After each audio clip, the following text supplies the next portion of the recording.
Welcome to Lifestyle Solopreneur, the community for entrepreneurs who put lifestyle first. Join your host Flavia Barris as she interviews successful lifestyle solopreneurs and shares ideas to help you find the perfect balance between lifestyle, business, and self. Flavia is an attorney, marketing expert, and founder of several online academies. She's been featured in major media, including BBC World News, The Wall Street Journal, The New York Post, ESPN Television, and more. Join us for this episode of Lifestyle Solopreneur.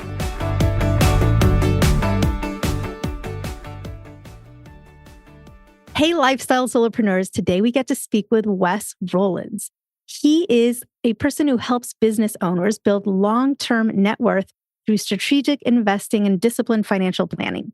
He's got nearly 20 years of experience across Wall Street, consulting, and also private wealth management. Wes specializes in translating complex financial strategies into very clear, actionable guidance that supports sustainable wealth growth for you and for me. So Wes, welcome to the show. I am super pumped to do this. So let's rock and roll. It's an honor to be here. I am pumped too, because I think finance and just planning, it's one of those adulting tasks that we don't really learn in school, but it's such an important thing to stay on top of and to develop and to learn more about. So tell us a little bit, because I'm very curious, how did you end up becoming this person who leads business owners and helps them with their legacy and their financial health and just their economic growth? Well, I guess depending on what level of resolution you want me to go, it all started, I was about 4 years old and my father left my mom, and that's the last time I saw him. I think he left like the day before my 5th birthday. And I found out not too long after that we were poor. And I say this in a good way. Number one, my mom is an absolute beast. I have no idea how she raised me on $9 an hour working for an airline company as a ticket agent. But somehow she did it, was able to send me to Catholic school along the way. There's just so many sacrifices that she gave to me. Unbelievable, as all single moms, from my perspective, do. And at a young age, at the age of 11, I went to work, and the only place that would hire me was the local golf course on the rich side of town, because they didn't care what my age was. There was child labor laws back then. There still are now. So that's the only place that would hire me. And I got to learn from the wealthy golfers who would allow me to carry their bags during their games. And they would just constantly talk about money, investing, and Wall Street, et cetera, et cetera. So honestly, as like elementary as this sounds, like my young brain just said, okay, well, these guys look happy.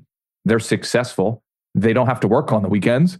So they're giving me this path, and I should just take that seed and then grow it. So literally my entire career from thereafter was focused unidimensionally on how do I get into the career of building wealth. And then eventually that grew into, well, my mission is to change my family tree and help others do the same.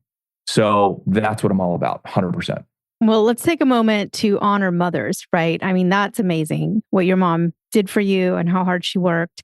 And she must be just so proud to see you and what you've become and what you've done, with all of your opportunities.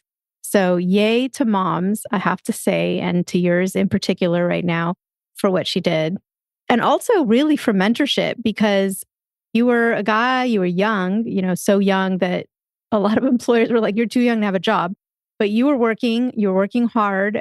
So obviously your mom put some great work ethic into who you are, into sort of the fabric of you.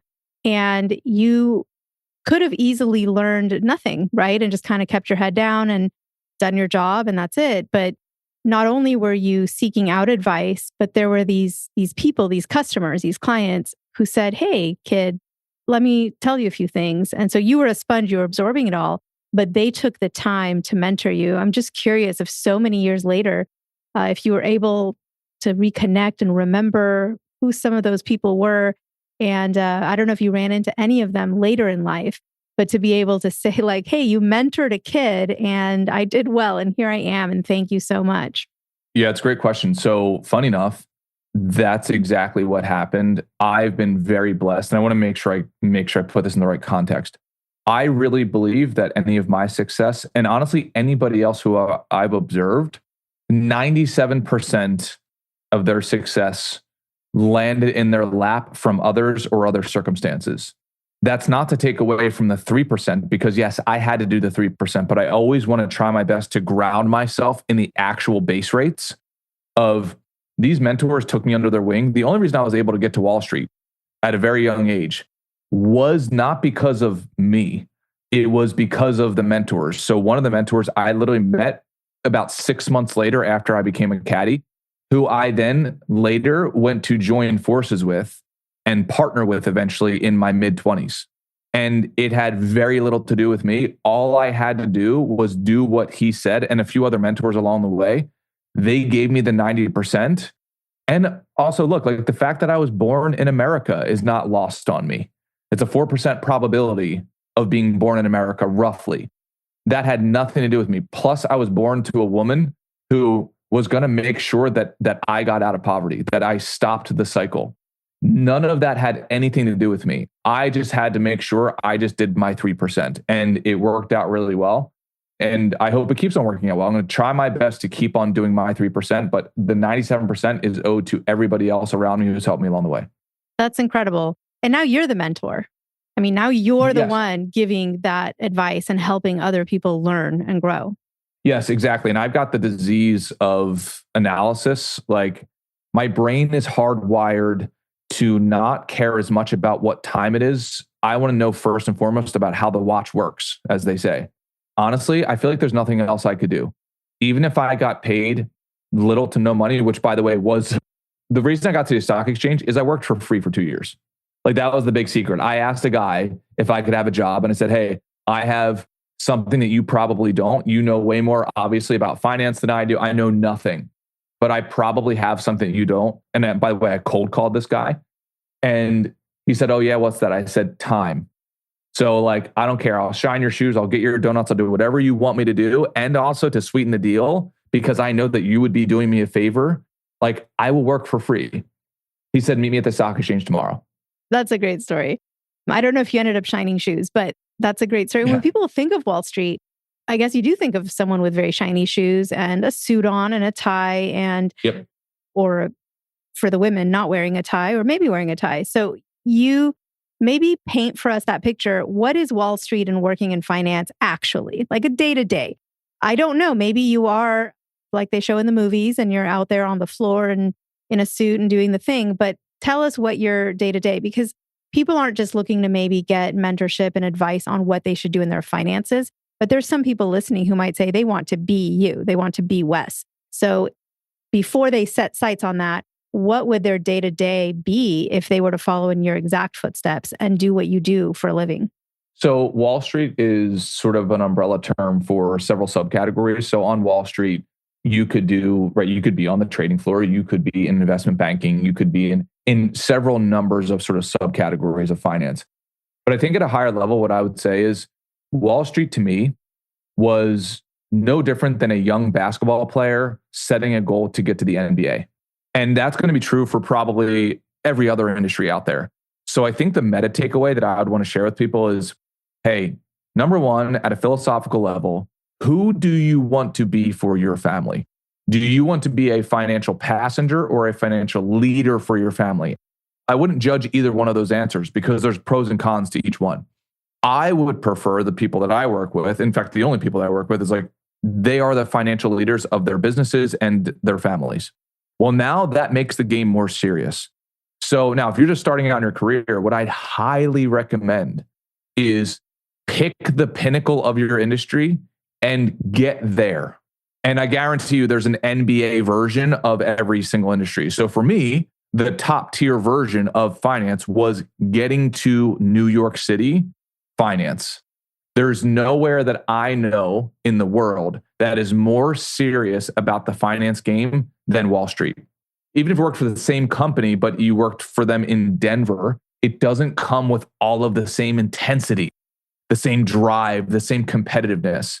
So that it was grueling, but honestly, the secret was like, although I was working 100 hours a week, that was kind of like the rule of thumb is, hey, if you don't show up on Sunday, don't bother showing up on Monday. That was the resounding mantra.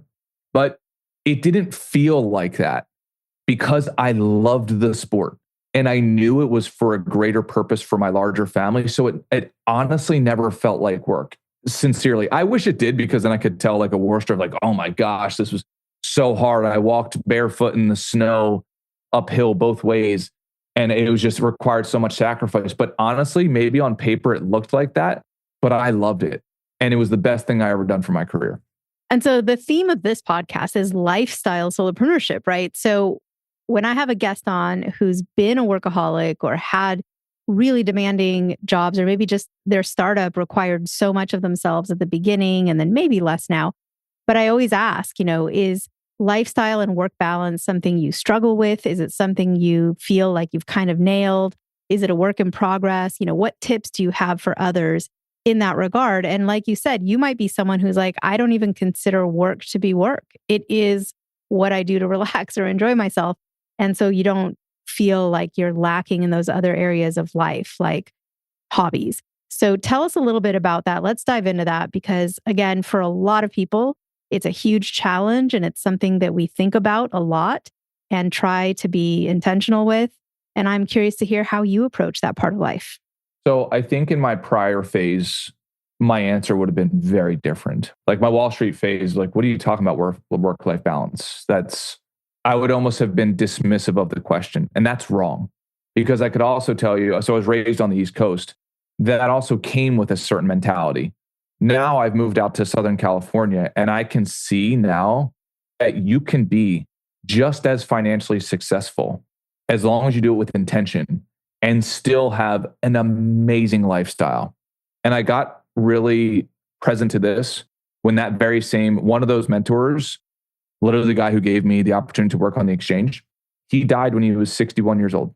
And what a tragedy that is, because his health was out of balance. I mean, all these things were out of balance. And honestly, now on the other side of it, where I've moved out to Southern California, where lifestyle is way more of the pie chart than was on the East Coast, but yet the people that I know are just as wealthy, sometimes even more so than these people on the East Coast. And that's not a judgment. It's like, it was literally an eye-opening experience of like, oh, I don't have to be in the office until 1 a.m. in the morning, 5-6 nights a week. That's not a prerequisite. It's just our emotions want it to feel that way. But the reality is, Jeff Bezos, from my understanding, while he was building Amazon.com, I think one of the things he prided himself on was he was home for dinner every night at like 5:30 or 6. So if Jeff Bezos can build one of the largest, most successful companies in the history of the planet, I could probably figure out how to serve my clients and make money for them and myself inside of a 9-to-5 workday as well. That makes a lot of sense. I mean, that's a good way to put it. It's like, hey, you're not someone else has invented this wheel, right? You just need to find a way to use it and make that work for you. So what is it that you do for your clients? Because like you said, there's so many facets. Like if I said to someone, hey, I have this great guy, Wes, he's a great contact. And, he works in private wealth management, in consulting. He's a Wall Street guy. They would probably think 100 different ways that you might service your clients and help them. So what is it that you do for people and how do you do it? I'll give you a preview of a follow-up question I know I'm going to have, which is, what are some of the common things you see out there that you help people with as sort of that first building block? Yeah. So at a high level, I help people, particularly business owners, particularly what I call high income small business owners, build and protect their wealth. Now, if we double click into that, I like really analyzing things and drawing distinctions. And I think, unfortunately, what happens in a lot of industries is we see watered down versions of the thing and we start to think that that's the actual thing itself. As an example, I just got into baking recently, so I bake chocolate chip cookies. And it's the best thing on the planet. Like how much depth there could be to a chocolate chip cookie versus what most people eat is chocolate chip cookies. Like you go to the grocery store, you buy a chocolate chip cookie. You would say both of them are chocolate chip cookies, but one who has distinction in that niche would say, oh no, like the Keebler, chocolate chip Nabisco cookies, those should not be called the same thing as the chef made who used brown butter, vanilla paste or vanilla bean versus vanilla extract, right? Like all of these things that make it an entirely different thing. So I like to go really deep. Number one, it's like building holistic wealth. To your point earlier, what are we trying to accomplish? Like really, like the money should be meant to serve you and an end purpose. In reality, it's multiple goals. So what are we trying to accomplish? First and foremost, result before return. What result are you trying to accomplish? Where are we going and when do we need to get there? Now, the next distinction is most people think that investing is wealth building. And what I would do is gently nudge them and say, no, investing is a component of wealth building. So let's actually zoom out. Wealth building from the wealthiest individuals that I know, and my entire career was built and spent around very, very wealthy individuals. And if I had to synthesize it down to a simple formula, it's more than investing. It's 4 steps: make money, save money, grow money, protect the money. Make, save, grow, protect. Now that sounds oversimplified, but I promise you that synthesis is essential. 9 times out of 10, the problem on a person's net worth statement is not their investments.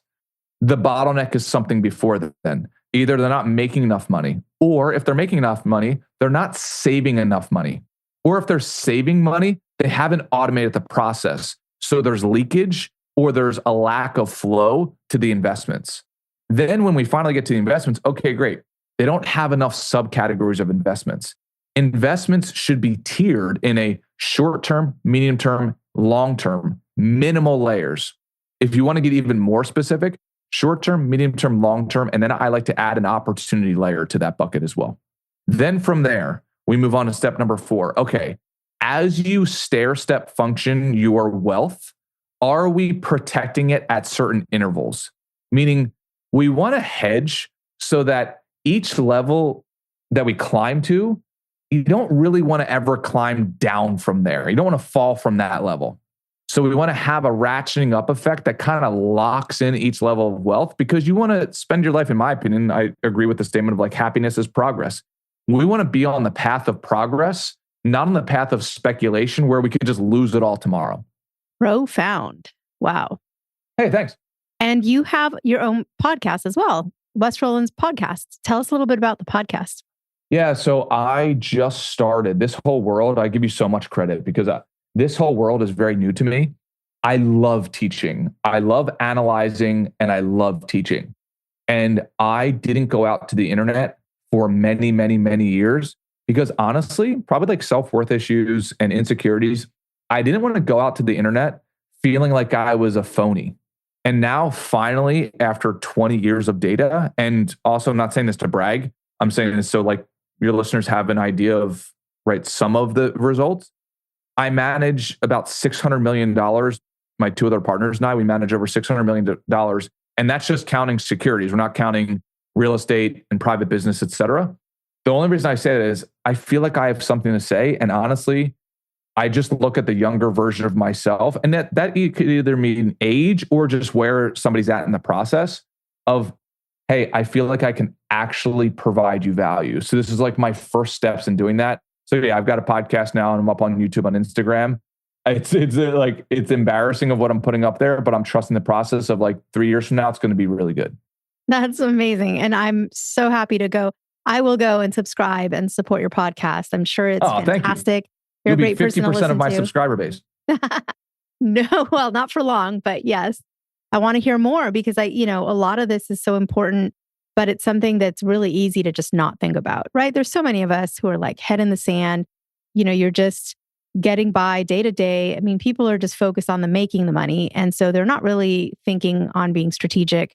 And I'm not saying that's across the board, but common enough that I think there are people listening who are thinking like, yeah, no, it's time. I really need to do something. So for anyone listening who's never consulted with a financial planner, so they've never talked to someone who's an expert on finances or on planning for your future, what is something that someone can do that's an actionable step, a baby step that they can do before they meet with someone? So obviously you can't give specific financial advice because you don't know who you're being heard by. So something that would be generally applicable just for educational purposes, not really giving anyone specific advice. It could just be something they need to research more or something they just need to look at for their own finances before they take that step to talk to somebody like you.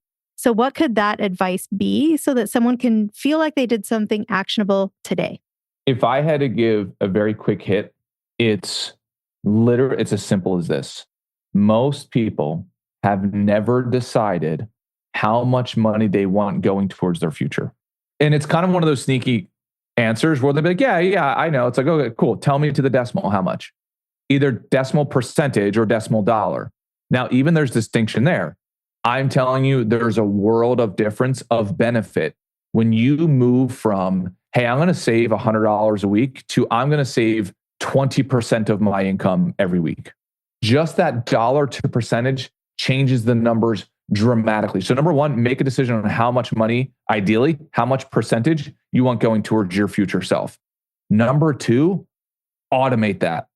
Now, please fight against like the monkey in your mind saying, oh yeah, I've heard this before. It's like, but are you doing it? If you look at automation data, it's unbelievable. It's so profound because human psychology, right? Finance is math, but personal finance is math plus emotion. So there are these bottlenecks that seem so obvious when you talk about them out loud, but it's like, yeah, but you're probably doing it. So as an example, if you look at automation data in human psychology, if you look at the states where when you sign up for your driver's license, where they have organ donation default on versus default off, and then you have to turn it on if you want to be an organ donor. For the states where the default is off, the percentage of people that end up becoming organ donors is, from my understanding, about 10 to 15%. Versus when you have the default automated on, it's the inverse. About 90%, 85 to 90% of people end up becoming organ donors. What was the difference? It's literally just a stroke of ink on a piece of paper. It just matters of where the automation was. And the same exact data literally exists in the investment world. 401ks, the data is very clear. It's the same stuff. Automation is an incredible lever. Well, that's a good prompt for everybody to consider their own automation, right? Even at your employer, how much have you told your employer, if you still have a W-2 type job, that you want to be diverted from your paycheck to your retirement account? And maybe that's where you can increase an amount and put it away there. But again, better to talk to someone like you, be strategic. It may not be the best place to put your investment money, maybe not into a 401k. There may be other vehicles, other products, other things that would make more sense for you. And so again, I urge everybody to speak to you, Wes, or someone like you. There's always the right fit for every customer, for every client. And you are a great guy. I love what you've shared today. I'm sure there are people listening who resonate with you, your style, your story, and would love to connect. If someone wants to connect with you, where would they go? So we have a website, atticanwealth.com. And then also I'm on YouTube. So Wes Rowlands, last name is Rowlands, as well as on Instagram. Happy to help however I can. And this has been amazing. Thank you so much. It's really been an honor to be on here. Wes, it's been great having you on here, just reminding all of us about this really important topic and sharing great information and just sharing your story. Again, some of that part of the story, you have to kind of bring up even the bad memories, right? Of being young and having a mom who had to struggle and work so hard. But I'm sure she's so proud of what you've done. And I know the rest of the world appreciates all of your efforts and the difference that you've made in so many lives. You are now the guy on the golf course mentoring others. So thank you so much for everything you do. Oh, thank you. It was an honor. Guess what, lifestyle solopreneurs? If you don't yet have an online business earning you enough passive income to live the life of your dreams, I'd like to suggest you consider trying out Kajabi. Kajabi is an all-in-one solution where you can create and teach online courses, publish a paid newsletter, launch a free or paid podcast, process payments, build one-on-one coaching portals for your clients, and much, much more. I personally use Kajabi to power numerous successful and profitable online businesses. Lifestyle solopreneurs, there's a free trial of Kajabi waiting for you at this link, www.kfreetrial.com. You can try Kajabi for free, no obligation, by going to www.kfreetrial.com. Again, kfreetrial.com, and that K stands for Kajabi. Starting an online business helped me break free from that corporate grind, and I hope it does the same for you. You have nothing to lose and absolutely everything to gain. Thanks so much for tuning in today. Don't forget to subscribe to the show, and see you next time.